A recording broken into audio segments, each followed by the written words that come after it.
Om Purnamadaha Purnamidam Purnat Purnamudachyate Purnasya Purnamadaya Purnameva Vasishyate Om Shanti Shanti Shanti. Om Brahmanandam Param Sukhadam Kevalam Jnana Murtim Dvandvatihitam Gagana Sadrisham Tattvamasya Laksham Ekam Nityam Vimalamachalam Sarvadhi Sakshi Bhutam Bhavatitam Triguna-rahitam Sadgurum Tam Namami. Om. Adorations to Sadguru, who is Brahman, the giver of supreme bliss, embodiment of pure consciousness, one without a second, vast as the ether, infinite, eternal, beyond the three gunas and their modifications, the supreme preceptor.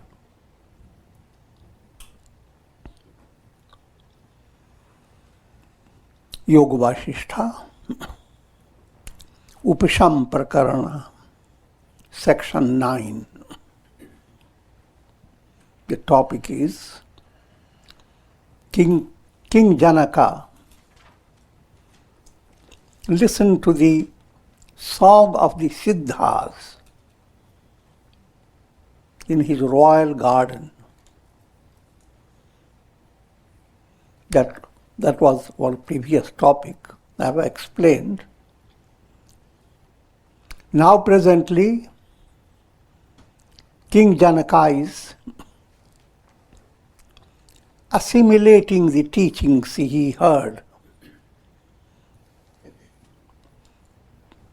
The material he provides for you, practice of vichar, reflection. How should a person, intellectually having grasped the subtle truth presented by Vedanta, what should a person do along with that intellectual grasp? You don't have the intellectual grasp and then you keep it in your file. Theory should not be your goal. Practice. An ounce of practice is better than tons of theory. But both must go together.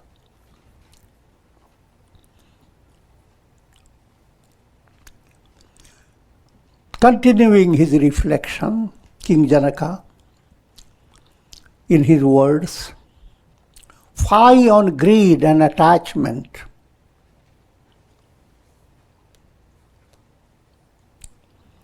That render the heart insensitive to the fact of transience in life.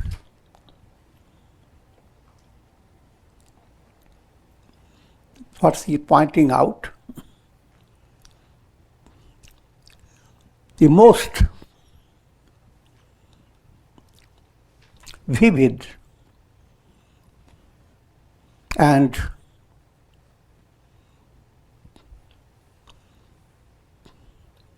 loud fact that shouts. That loud fact, no one gives any attention to it. And goes on after mental whims.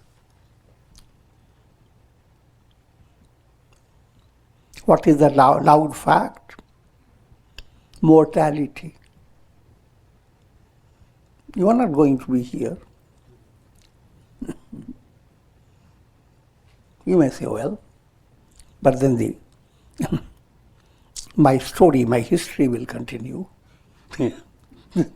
That will not be there because the Earth planet itself will be one day dumped.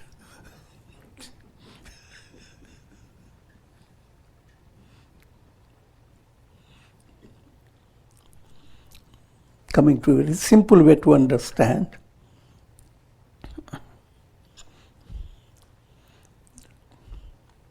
that death is certain for everyone who is born. And that again Not certainly with a certain duration that you have to live that duration. It's on shaky grounds. Thereby karma. One may depart from the body any time, any place, even in the kitchen while sipping the tea. Many a slip between the cup and the lip.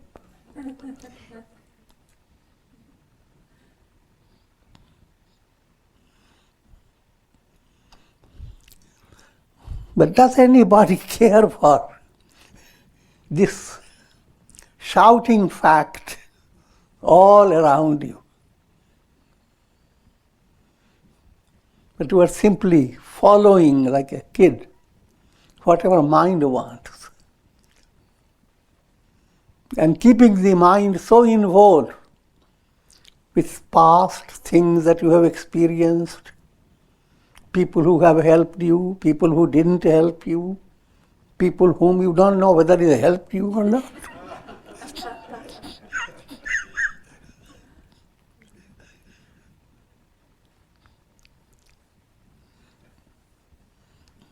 And imagining about future.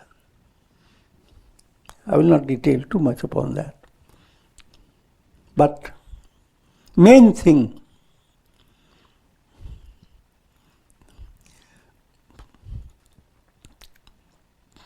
that mind becomes so involved with greed and attachment. This is Vishaya Ras. Mind likes certain taste, delightful taste. But when it is not enlightened, its taste is after delusional projects. Greed,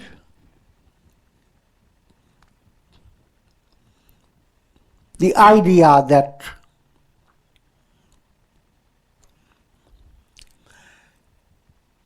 happiness comes from objects. And therefore, let me grab the objects and keep them close. How much? You are never sure. So grab more and more. So when you are dominated by greed, there is no end to it. And you have no peace. Ma gridha kasvati dhanam. That's what the very basic first Upanishad begins with. God permeates all.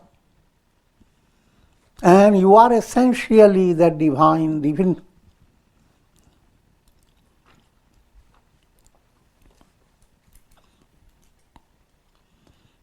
you don't have to go after illusory pleasures. You don't have to go after grabbing and collecting lots of objects of the world. Your happiness is not from the world.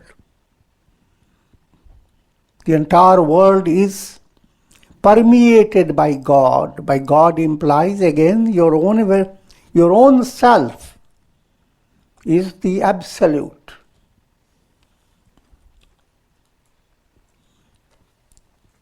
So, turn your attention on discovering who am I. And don't be distracted by ego's voice. Ego rides on everyone's shoulders, puts both hands on the head. You don't think. You simply look at the face of the ego. What do you want? And ego encourages you. You want to go after objects that are delusional, they are not real, like mirage. But monkey mind, monkey ego simply goads everyone on. And if you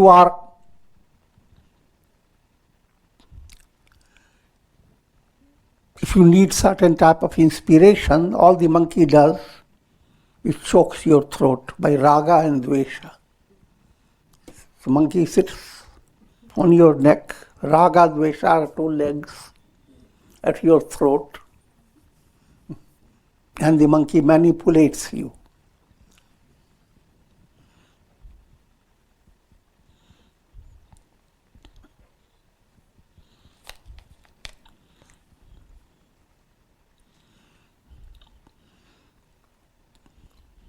Greed and attachment, they render one's heart insensitive.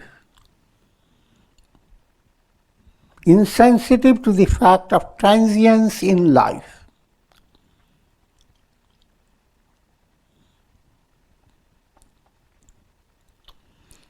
Whatever object I cherished in my heart,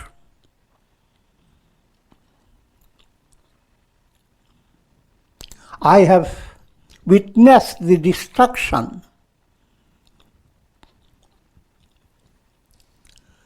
of that object with a sorrowful mind. King Janaka is reflecting. But what he is reflecting is truth for everybody. Whatever you have cherished, from very childhood, early stage, as long as you can remember, 3-year-old, you may have some awareness. And from 3-year-old, we are never quiet, you always cherished. But whatever you cherished, you may work and find it, but ultimately it perished.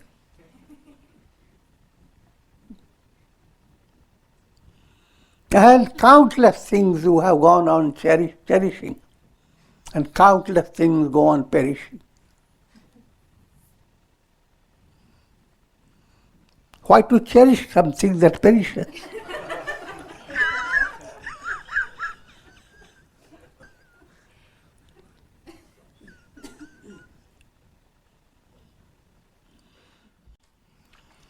Wherever I pinned my faith, therein I encounter disillusionment. Your heart goes with it. Now you have found something substantial.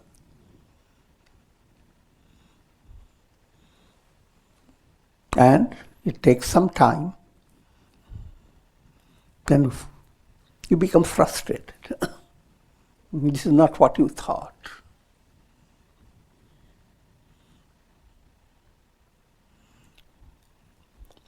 This problem doesn't arise if you are pursuing the path of satsanga. You begin to cherish possessing a clear mind. You begin to cherish developing devotion to God. If you cherish spiritual attainment, that will not perish. Because what you are cherishing,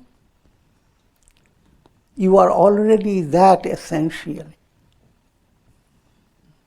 Every reflected sun, whatever it may cherish, will perish,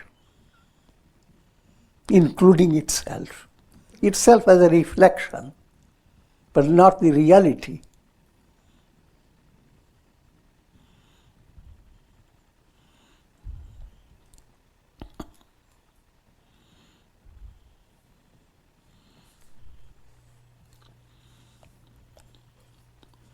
What is there in this world worth desiring?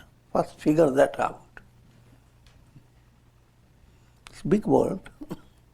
And world will become more extended with progress. Some people may live in Mars, and some people may camp on the planet Moon. The world will go and become extending.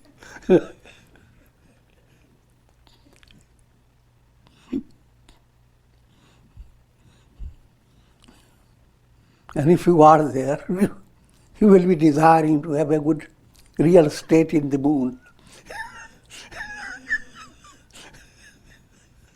figuring out how to make big money to have by traveling to the moon. It's not a joke, it's actual human aspiration. They're working hard how to extend living conditions not only on Earth planet.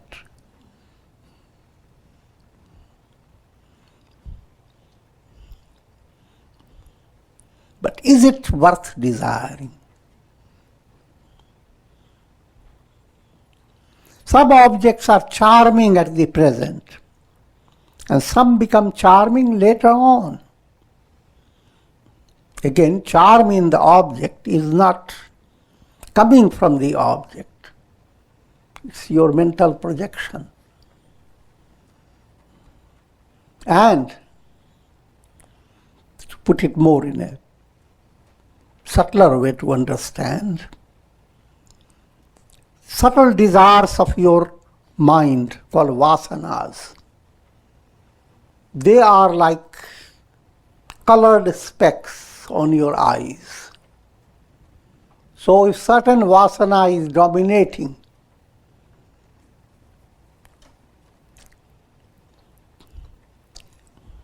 led by that vasana, any object that matches up with the vasana seems so wonderful. You put it in a very simple way. If you are hungry and you see somebody's plate, wonderful French fries,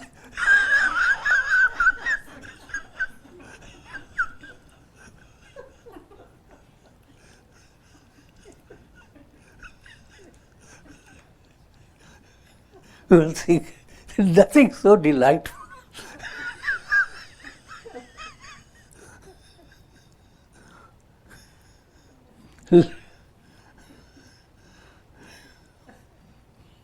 But if you are in a different condition,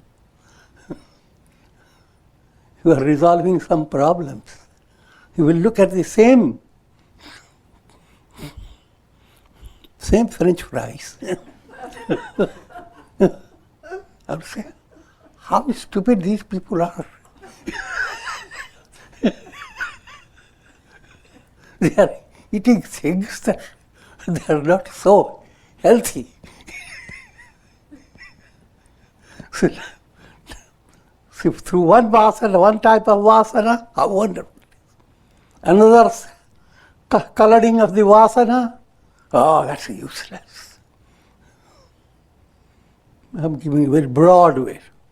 But many subtly process goes on in very close relations. And with people around, you become very friendly and very attached. But then there comes a time, people become regret. Why did I get into this trap? Somebody should have given me a slap.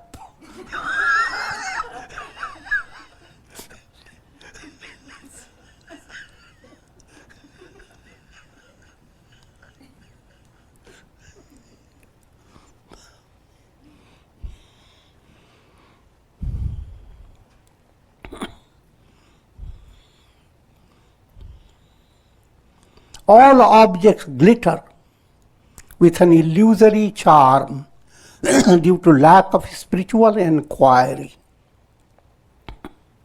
When you develop spiritual inquiry, you understand that your vasana is making objects shine with value. If the vasanas change, then even pearls and diamonds, they don't have any value if your mind is charged with renunciation.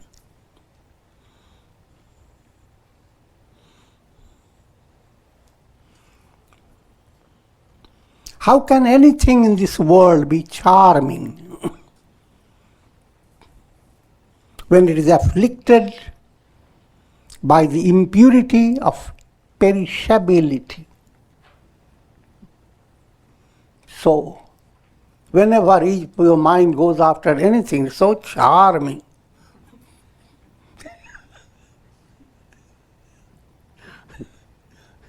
Remind yourself.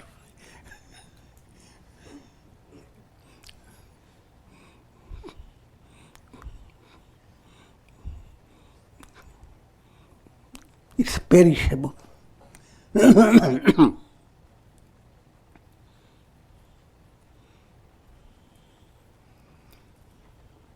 Whatever a person seeks with joy, that becomes for him the source of pain and sorrow.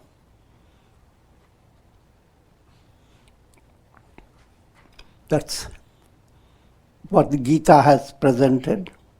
Dhyayato vishayan punsah sangasteshu pajayate. First, in an immature state of your mind, suddenly developed a concept that if you had certain object, you see somebody enjoying a car, and you get in your mind, if I had the same type of car, how happy I will be. Now, first stage comes into your mind and moves away. But led by your immaturity, where you see the same object again and again, and then even when you don't see it, you begin to think of it, how wonderful it is. In other words, the same erroneous thinking is repeated again and again, unwittingly. But that's how the negative in you practices austerity.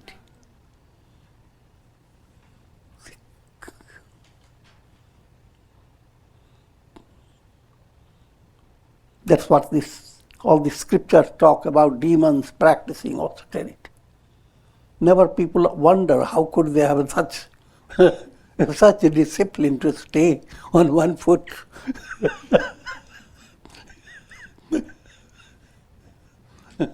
And face so many challenges.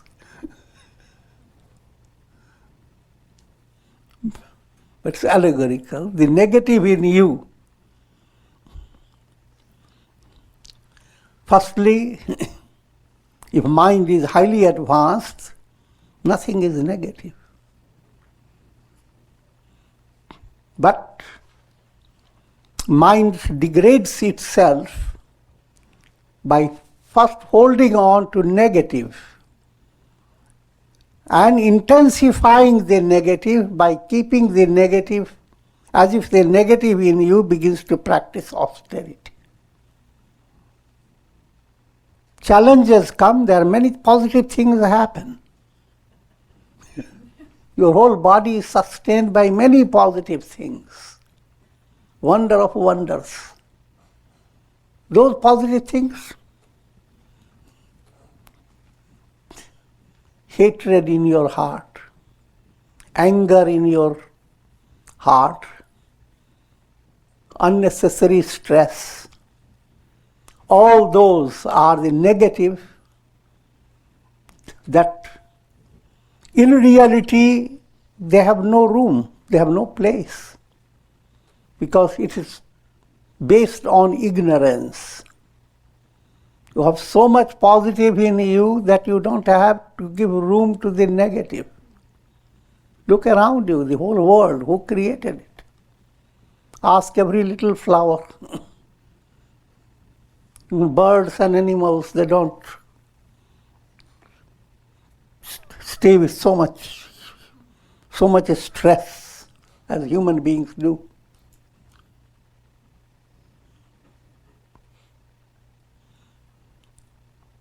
So then, by constantly maintaining an erroneous desire in your mind, that becomes now a strong weakness. You come to a state that you cannot live without that object. Sangasteshu upajayate. And since you have developed a mental contact,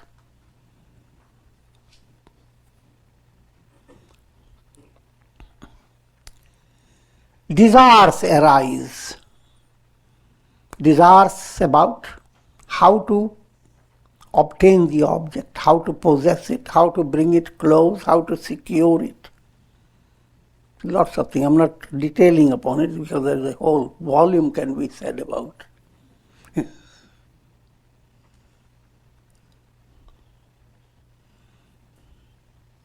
Jayate vishayan sangaste shupajayate. Sangat sanjayate kama. When you become deeply infatuated or deluded by the object, lot of desires develop. Kamat krodho vijayate. Those desires become the basis of keeping your mind agitated. Krodha here doesn't mean anger. Even if you would become elated, in this context it is called krodha. Your mind is agitated. Sometimes you are more agitated when you are happy. Look at general society. When they are creating a little happy ceremony, they get involved with countless projects, inviting people, doing so many things to celebrate what little positive, what little joy, prosperity has developed. So what I'm implying that not only when desire is frustrated you become angry, but when desire is fulfilled, then also you become terribly agitated.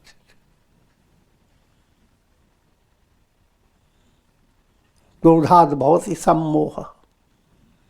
If the mind moves like that, now your life is flowing guided by moha, delusion. You are not able to see the right path. You are walking on the road, but your eyes are going that way and that way, not straight.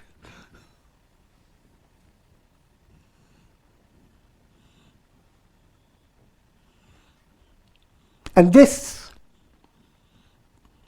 sammohat smriti bhrama,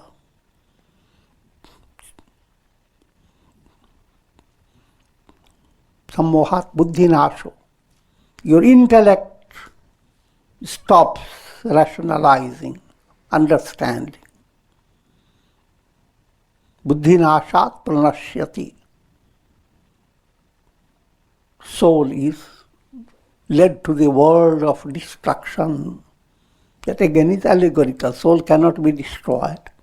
But it's just to say that this whole process brings the soul to a very miserable condition.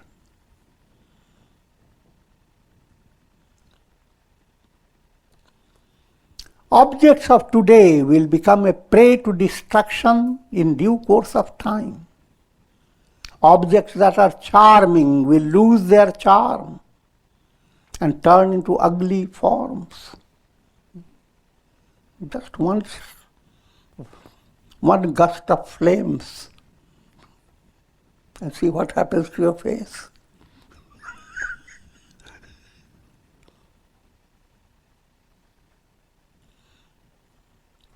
Pleasures of today are tainted by the shadows cast by the sorrows of tomorrow.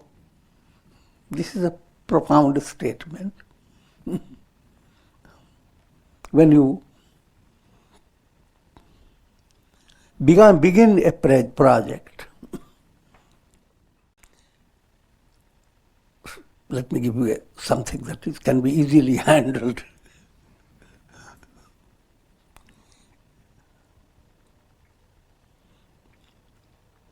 You want to have a good residence. So you buy up through real estate, etc., find a house.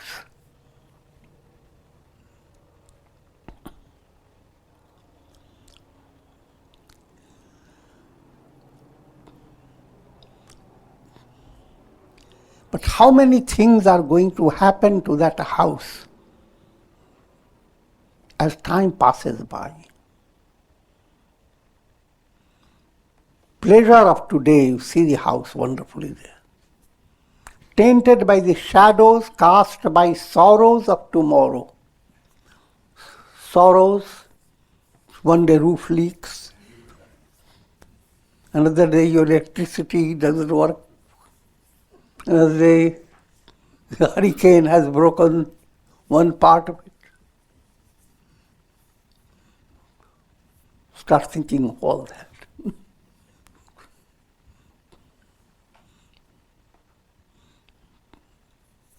People who are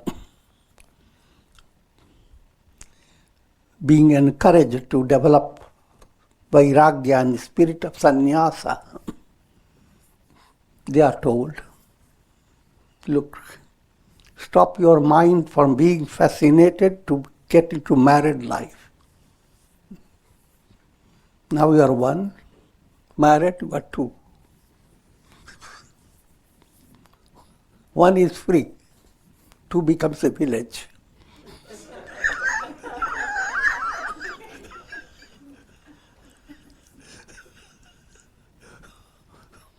And when the third comes, it becomes a city.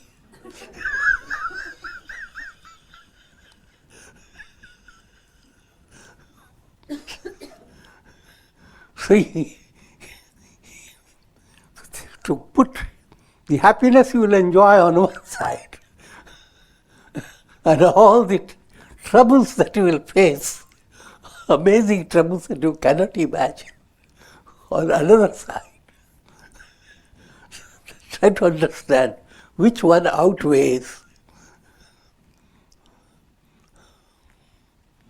So therefore develop vairagya.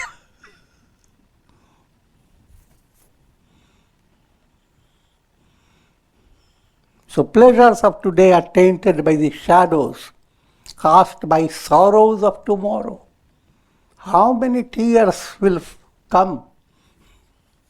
In the beginning it seems like it's quite joyous. Honeymoon.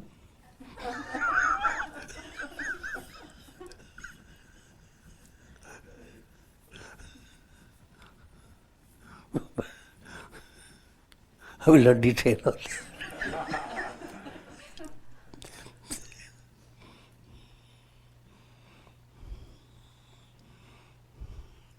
Devoid of the knowledge of the self, one suffers from dull-wittedness during childhood, from blind passion during youth, from numerous worries arising out of the family and entanglements during old age. When does he endeavor to liberate himself from the bondage of the world process? If we are just following the worldly values without satsanga, without having awareness of purpose of life, your life is meant to allow your mind to become clear, your intellect to shine. Without developing that purposeful movement, if you do that,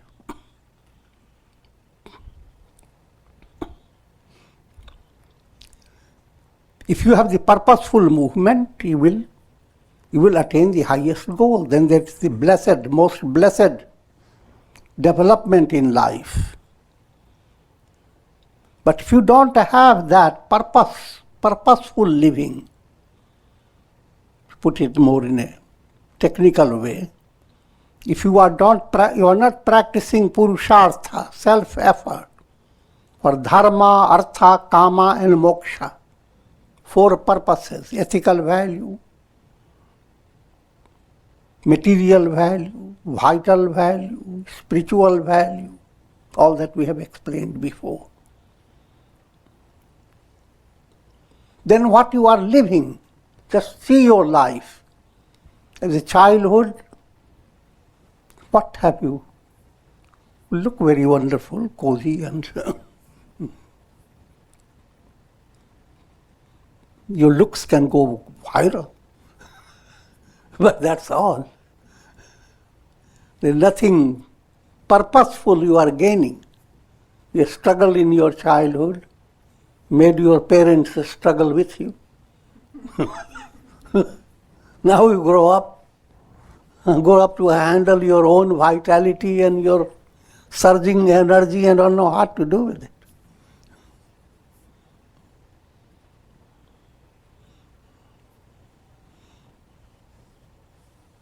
One suffers from dull-wittedness during childhood, from blind passion during youth, and from numerous worries arising out of family entanglements.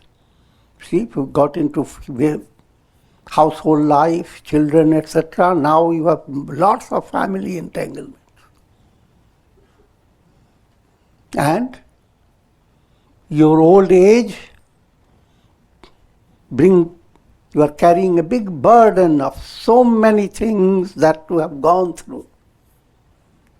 And so many expectations of yours that are being just ignored, that you cannot fulfill. Your children walk away from you.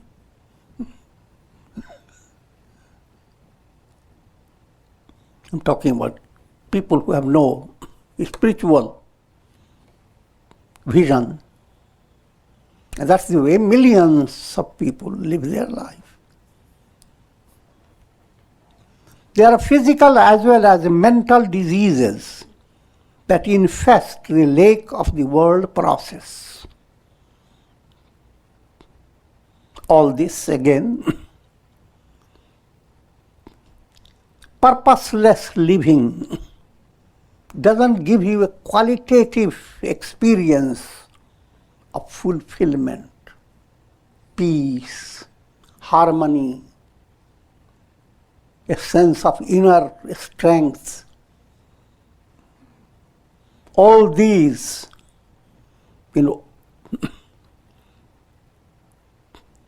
all these have tremendous impact on your physical body. The science is gradually recognizing it. Sometimes back the recognition was very poor. But now they are recognizing the value of music, the value of meditation, the value of blessings.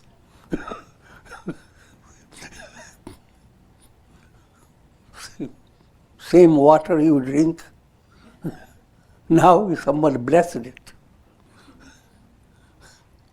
And now you are drinking. And it has much value. So, I'm extending too much, but the idea to understand that what previously people thought that physical diseases are totally different and mind has its own, but both are intimately related.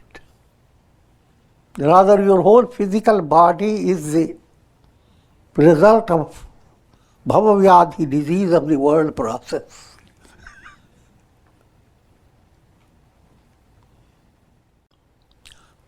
How am I to find their cure when they abide in the hollows of the chitta? It's allegorical terminology. Chitta is mind in its unconscious state. And in that unconscious state, the cause of all this lies in the form of impressions. They don't really need any hollow, you see, but it's the allegorical way of saying. It has countless holes, as it were, and there is enough room for lots of impressions. It's your pad, you see.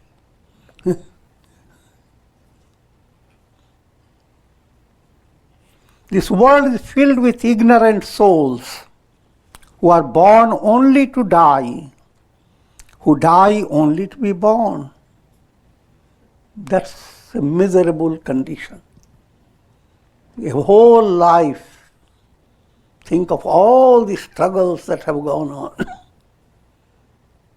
and think of the delusional happiness they show.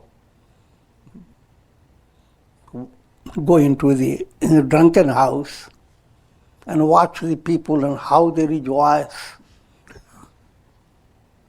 So much delusional happiness. But if you have a normal mind, you understand, you develop compassion that every bit of that happiness is false.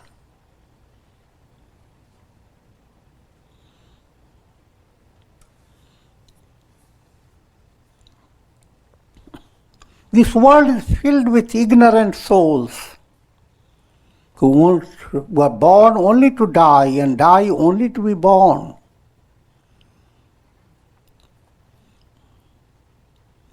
Rare are the illumined souls who are born to put an end to the cycle of birth and death.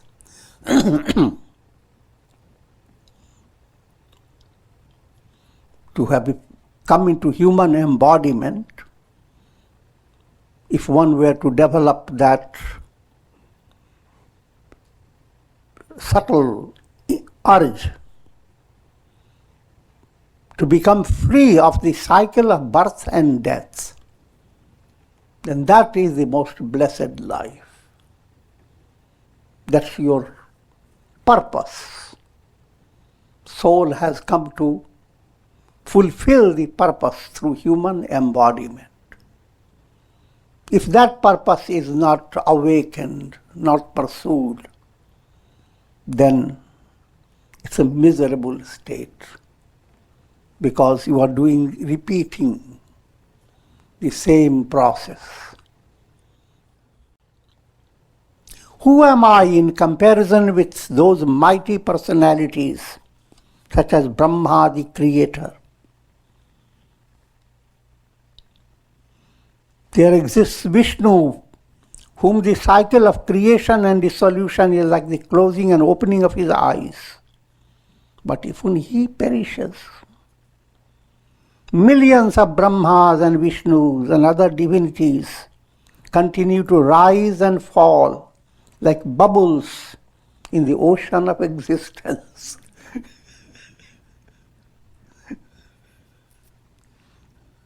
As long as the world is there as your reality, its creator will be also there.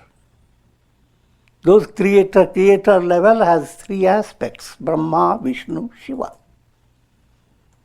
So countless Brahmas, Vishnus and Shivas flow in this process, in the world process.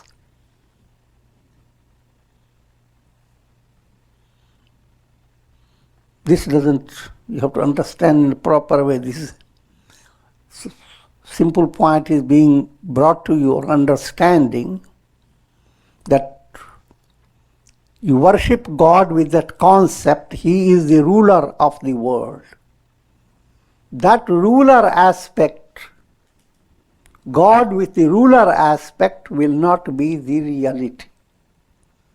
That God who has created the world or sustains it. In other words, Sagun Sakar is not real. Sagun Nirakar is not real. All, they are real as long as you are living in the world of time and space. This does not discourage you from worshipping them, but to understand that in your ultimate process of worship, the whole world will disappear. But if you don't have attained that, then you are in the world of constantly guided by Brahma, the creator, Vishnu, the sustainer, Shiva, the destroyer.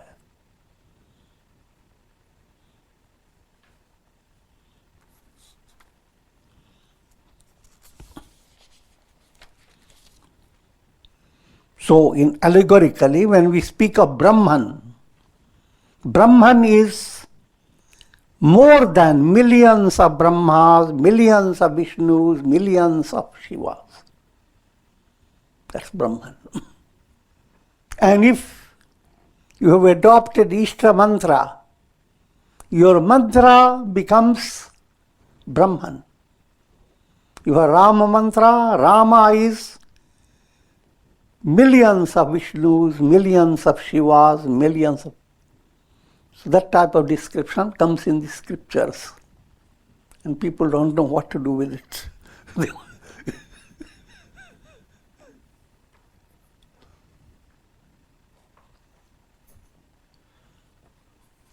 But that's a simple point. That's where you are being led to.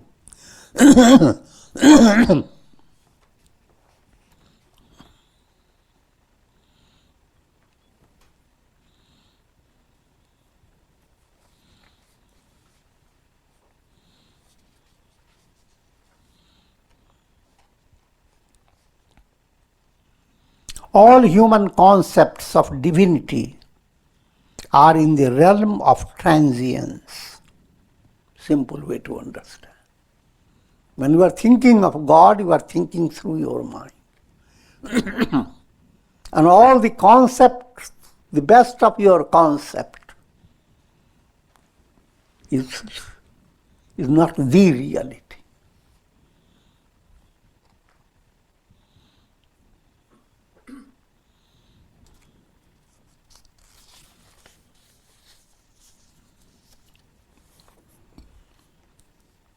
Objects of pleasure are acquired by feverish effort,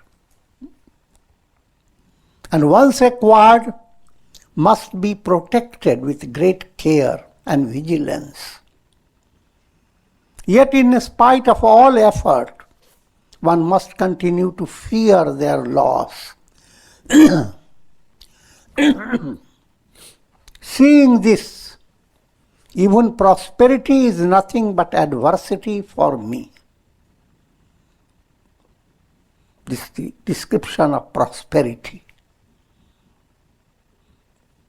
seen from a broad mind. It doesn't mean that now you suddenly throw away your prosperity. It simply means not become deluded by it. Use everything aligned with the purpose, fulfillment of purpose. If you are happy just because of prosperity, then that's an illusion.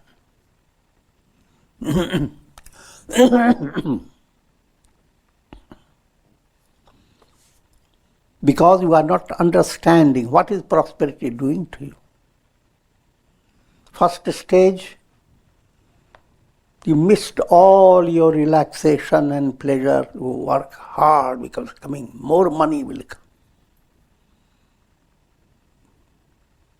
Thousands. The feverish effort. It doesn't matter if it takes whole, not allow you to sleep, it doesn't allow you to eat. You go abruptly one step here in Florida, another in Switzerland, another in Alaska. Go on jumping. That's a feverish effort.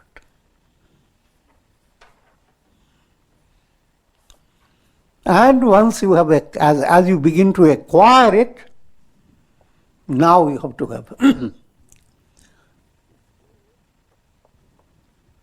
you have to do everything possible to secure it.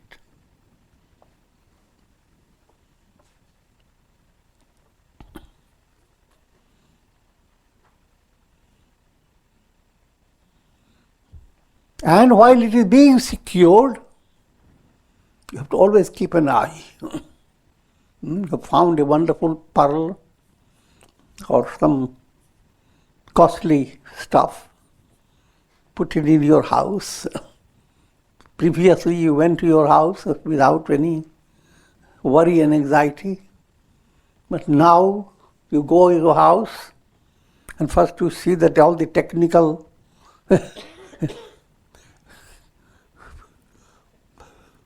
support is there, your door is well locked, and you can see if any person comes. And you check all these, and then you look at your beautiful pearl. You are safe.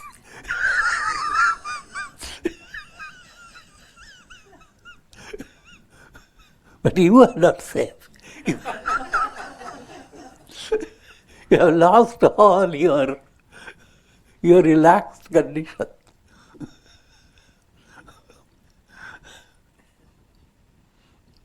And whenever guests come in,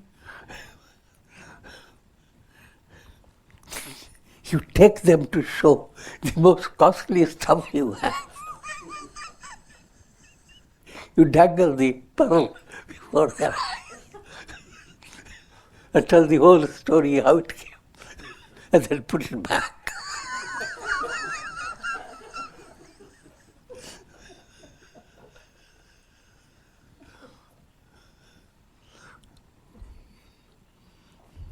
Just an allegorical description of what prosperity does to the mind.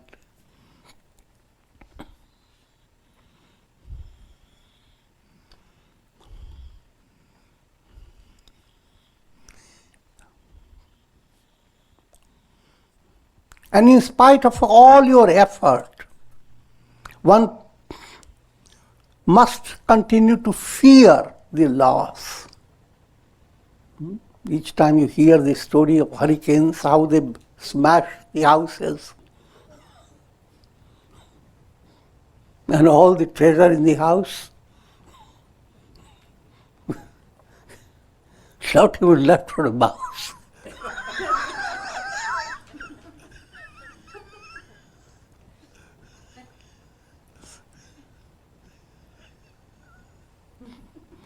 So that worry continues.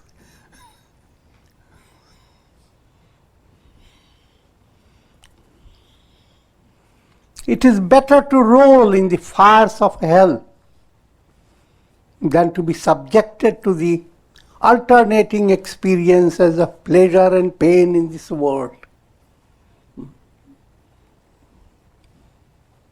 And again, allegorical, it's better, you are in a better condition if you are. You know that you are burning up in the fire of hell. But here,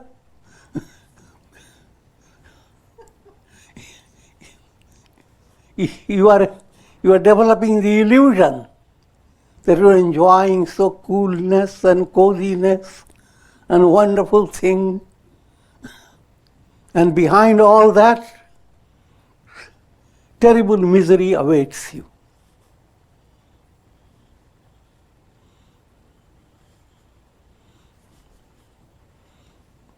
It is better to have adversity, and prosperity should come in a sincere way. Adversity should say, I am adversity. Prosperity should say, I am prosperity. Sincerity.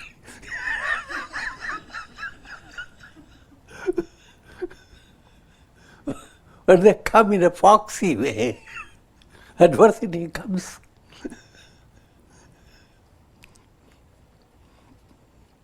Something good to happen, and it's interpreted by your mind, it is adversity. And something wrong has happened, interpreted by your mind, it is prosperity. So the adversity and prosperity that are coming to you, they are fake. They are not real.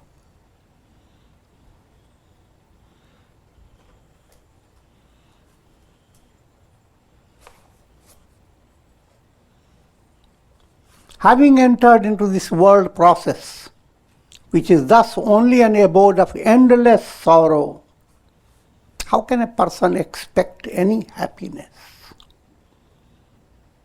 Sarvam dukkam vivekina. That's what Raja Yoga brings the statement, all that you experience in the world, if you are not living with a purposeful life, then all the pleasures that you have gained, they are little. They are all transient. Secondly, they are the source of pain. And with this, I'm going to conclude. Om Trayambakam Yajamahe Sugandhim Pushtivardhanam Urvarukme Bandhanan Mrityor Mukshiyamamritat Sarve Bhavantu Sukhina Sarve Santu Niramaya Sarve Bhadrani Pashyantu Ma Kashchid Dukha Bhag Bhavet. Om Shanti Shanti Shanti. Om Shri Ramaya Namo Namah Shivaya.